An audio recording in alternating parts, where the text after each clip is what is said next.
गुरुजी, ये है कि लोग अभी नहीं जानते कि पंचगव्य चिकित्सा एग्जैक्टली है क्या। हम्म। तो आप बताइए कि पंचगव्य चिकित्सा है क्या, मतलब किस किस तरीके के रोगों का जो है इसमें प्रचार जो है वो संभव है। देखो, पंचगव्य जो चिकित्सा है वो गाय से, देसी गाय से मिलने वाले 3 गव्यों के आधार पर है। गोबर, गोमूत्र और दूध। दूध से हमारे महर्षियों ने छाछ और घी बनाया। ये 2 उपगव्य हैं, कुल 5 गव्य हुए। हमारा जो यह शरीर है, यह भी 5 कंपाउंड एलिमेंट से बना हुआ है। कौन कौन है? मिट्टी है, जल है, वायु है, अग्नि है और आकाश है। गाय से भी 5 गव्य मिलता है और हमारा शरीर भी 5 कंपाउंड एलिमेंट से मिला हुआ है। इन दोनों का जब तुलनात्मक अध्ययन करते हैं, तब उसमें से चीज ये निकलती है विज्ञान, कि गाय का गोबर हमारे शरीर का भूमि तत्व है। हमारे शरीर का जो वायु तत्व है वह गाय का गौमूत्र है। हमारे शरीर में जो अग्नि तत्व है, अग्नि कंपाउंड एलिमेंट जो है, वो गाय का घृत है। हमारे शरीर में जो आकाश तत्व है उसका प्रतिनिधि करने वाला छाछ है। तो हमारा शरीर जिन 5 चीजों से बना है, अगर इस 5 चीजों की पूर्ति बराबर करते रहो तो कोई बीमारी नहीं होती, और गाय हमें वो पांचों देती है। तो इसी आधार पर हमारे शरीर में किसी भी तरह की बीमारी आ जाए, व्याधि आ जाए, डिसऑर्डर हो जाए, ये पांचों द्रव्य मिल करके उसको पूरा कर देते हैं और मत- बीमारी खत्म होती है। मतलब हर तरीके के, हर प्रकार के रोग। शरीर में किसी भी तरह का असंतुलन हो जाए, डिसऑर्डर हो जाए, तो वो इन पांचों से ही ठीक होगा और पांचों गाय दे देती है। तो अब लोगों को एक्चुअली पता भी नहीं होता कि गाय किस तरीके की है, देसी गाय कौन सी है, हाँ। हाइब्रिड गाय कौन सी है। हाँ। और देसी गाय में भी जैसे है कि किस गाय के दूध से क्या लाभ है, कैसे है, तो उसके बारे में थोड़ा बताएं कि लोग कैसे फर्क करें बेसिकली कि गायों को। पंखा बंद करो। हाँ। वॉइस आ रहा है। हाँ। तो गायें जैसे मेरे, अगर मान लो किसी घर के बगल में किसी ने कोई गौशाला लगा रखी है, तो उसमें देसी गाय है, जर्सी गाय है, कैसी गाय है, उसका दूध मुझे पीना चाहिए, लेना चाहिए, नहीं, तो वो कैसे लोग थोड़ा पहचान करें उसका देखो, बताइए। इसमें तो कोई ऐसा सूत्र अगर मैं बता दूं, ये मुश्किल काम है। लेकिन आज भी देसी गाय को पहचानने वाले गौपालक बहुत हैं। गौपालकों की मदद से आप पहचान सकते हैं। कुछ पहचान है, उसके आधार पर आप पकड़ सकते हैं, लेकिन उसमें भी कभी कभी चूक हो जाती है। जैसे गाय का पुट्ठा जो है, हम्म। वो एक पहचान है। गाय का कम्बल है, गलकम्बल है, वो एक पहचान है। गाय की पूंछ है, वो पहचान है। गाय की पीठ की आकृति है, वो पहचान है। और सबसे बड़ा पहचान व्यवहार है। व्यवहार। हाँ। हमारी अगर देशी गाय है तो हम्म। उसका व्यवहार बिल्कुल सांस्कृतिक होता है, सभ्य होता शालीनता। है। हाँ, शालीनता होता है। वो चारा भी खाएगी तो शालीनता के साथ खाएगी। और इसका ठीक उल्टा तो जर्सी जर्सी। हॉस्टियन और फ्रीजियन में होता है। तो इसमें ये बताइए कि अब लोगों में अब उत्सुकता बढ़ रही है, देखा आज यहाँ पे भी काफ़ी भीड़ है। तो इसकी औषधि कुछ लोग जैसे लेते हैं कि भाई अब गोमूत्र अर्क का सुना तो ले लिया, ठीक है, कोई और औषधि सुनी तो ले ली। तो क्या इसमें कोई भी औषधि अपने हिसाब से, मतलब जैसे मेडिसिन ले सकते हैं, या फिर इसके लिए परामर्श की ही आवश्यकता होती है। देखिए, अभी तक जो है पंचगव्य में क्या होते आया इसको समझना है। हम्म। अभी तक ये होते आया कि जो हमारे दूसरे थेरेपी के डॉक्टर हैं, हम्म। जैसे आयुर्वेद के हैं, एलोपैथी के हैं और दूसरे थेरेपी के जितने भी डॉक्टर हैं, ये लोग गौमूत्र लिखते थे, प्रिस्क्राइब करते थे।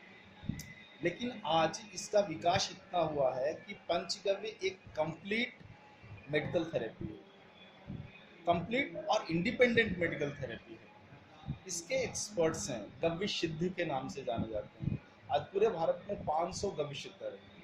हाँ जी। हाँ। कांचीपुरम में पंचगव्य गुरुकुलम से तैयार 500 चेन्नई। गव्य सिद्धर हैं। हम्म। हाँ, कांचीपुरम में है। कांचीपुरम।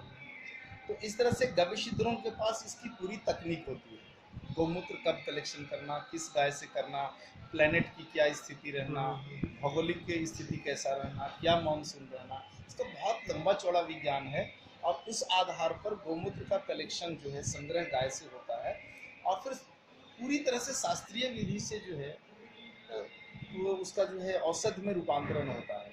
हम्म। और तब जाकर के अगर ऐसी औषध कोई ले तो फिर उस बीमारी पर पूरी तरह से काम होता है। तो मैं तो लोगों को यही सलाह दूंगा कि आप इसमें भी बिना सलाह के ना लें। बिना सलाह के ना हाँ, लें। अगर गौमूत्र आप पे अपनी इच्छा से लेते हैं तब किसी औषधि के साथ सप्लीमेंट्री के रूप में लें।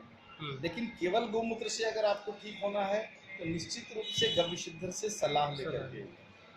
तो जैसे गौमूत्र के अलावा बाकी भी औषधियाँ हैं, जैसे एक घृत हो गया और धनवटी वगैरह हो गए, तो मतलब उसमें कई बार आप कोई भी अगर देखो गौशाला के तो उसमें पीछे लिखा होता है कि भाई ये इस तरीके से इस रोग में ये लाभकारी है, तो रादर कि आप सीधे सीधे ऐसे ले लो बिना परामर्श के, तो आपकी सलाह है कि परामर्श के बाद ही उसको ग्रहण किया बिल्कुल। जाए। देखो क्या है, हर व्यक्ति के शरीर की जो बीमारी है ना वो बिल्कुल अलग अलग होती है, समरूप नहीं होती।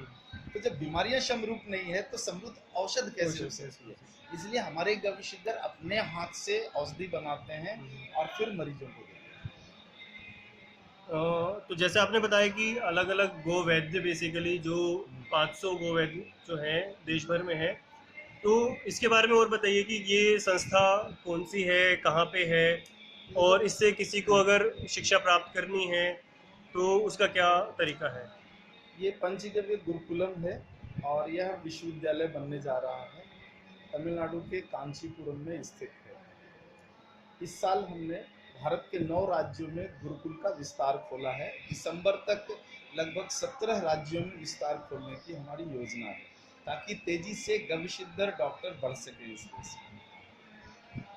तो इसमें जैसे मैंने आपकी साइट पंचगव्य.org पे जाके देखा था, तो उसमें प्रांतीय चिकित्सालय और राज्य चिकित्सालय इस तरीके से थे, तो उन चिकित्सालयों में वही जो 500 डॉक्टर्स आपने बताए, वैद्य बताए, वो 500 चिकित्सालयों में मतलब कार्यरत हैं। हाँ, जो भी हमारे गुरुकुल से डॉक्टर पढ़ लेते हैं और उनका जब अप्रेंटिस पूरा हो जाता है तब उनकी जानकारी हम लोगों को दे देते हैं कि हमारे गुरुकुल का ये डॉक्टर जिसका अप्रेंटिस पूरा हो गया है और अब वह कंप्लीट स्वतंत्र रूप से चिकित्सा कर सकता है, वो अपने वेबसाइट के माध्यम से उस तक पहुंच सकता है। तो इसमें कितने वर्ष का जो है? 1 साल की पढ़ाई है। 1 साल के बाद व्यक्ति गविसिद्धर डॉक्टर हो जाता है और उसके बाद 2 साल का अप्रेंटिस है।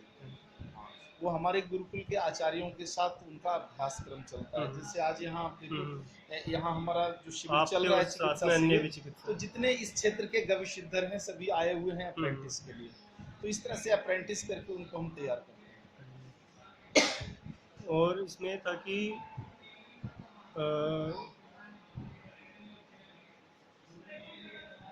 तो एक ये था कि इसको मतलब बढ़ाने के लिए, बेसिकली पंचगव्य को बढ़ाने के लिए क्या क्या प्रयास किए जा सकते हैं? मतलब ये अभी जो प्रयास चल रहा है कि सभी राज्यों में गुरुकुल एक्सपेंशन खोल रहे हैं, ये काम चल रहा है।